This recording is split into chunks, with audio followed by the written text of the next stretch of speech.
people going through the income roller coaster, they don't install leverage, and they don't have the right team members. So I'll give you a little story first. Back in 2019, 2000, end of 2018, 2019, I was doing well with my Facebook group. Like we made $500,000 in my first year. I didn't know how business was run. I was at like 95% profit because I was just providing a shit ton of value to that group and slinging courses and coaching programs and that sort of stuff. And I burnt out hardcore.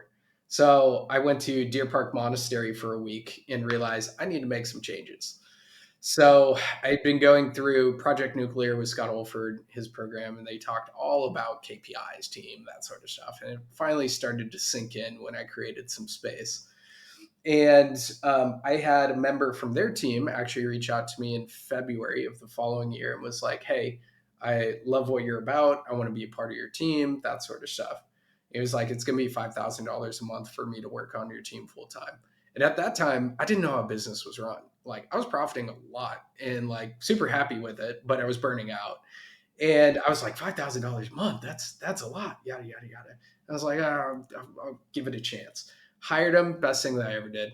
His name's Avery Ford. He took over my fulfillment. He built out course videos. He was one-on-one touch points with clients, that sort of stuff. And then that worked so well that month. Hired a sales guy, hired a setter, that sort of stuff. And then we ended up tripling our business that year, and maintained super healthy profit margins because we weren't running ads or anything at that time. It was all organic. Um, and I realized when you join a bunch of these programs, there are a lot of awesome team members in these programs too. So I went down the rabbit hole in 2020, 2021, trying to do the whole like who thing with like the 4 interviews and the sending it out to every platform to get as many applications as possible, that sort of stuff. And we just got a lot of crappy applications. I found my best team members come through my network, and they come from just asking people, who do you know who fits this job description? I'll pay you out $1,000 if they stay for 90 days. Can you introduce them to me?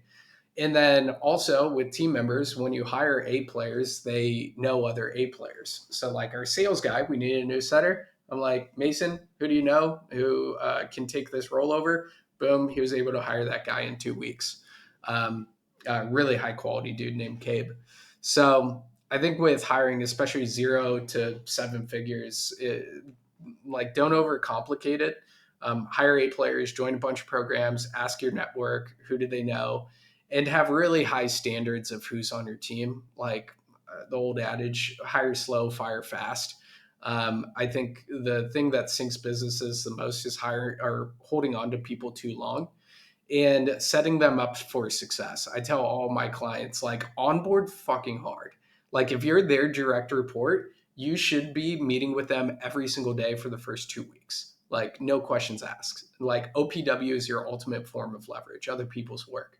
I flew in my sales guy for 2 weeks here in Cabo to onboard him, because that's the most important part. Onboard fucking hard. Make sure that they know their metrics, what they should hit in the first 14 days, first 30 days, 60 days, 90 days, and be there to support over and over and over when you're bringing on a new team member. So, No, I totally agree with that. I think just to add, I mean, everything you said, I agree with 100%. The one thing I would add, and I'm sure it's already something you guys are doing, is, man, when you find good talent, hire it. If you have yeah, somebody and you know it's going to be an upcoming need, it's an investment, but man, it makes a huge difference. It just takes that load because now you can take so much more on because you have that person ready to go versus getting them once you've done X, Y, and Z, and now you're backtracking. So I agree with everything you said, Andrew, yeah. 100%. So that's awesome. If you want to save time on watching all the episodes, but still get all the gold nuggets that we find from interviewing these 7, 8, and 9-figure entrepreneurs, then you can get all of that inside of the 2 Comma Club newsletter. Just go to 2ccnewsletter.com and subscribe.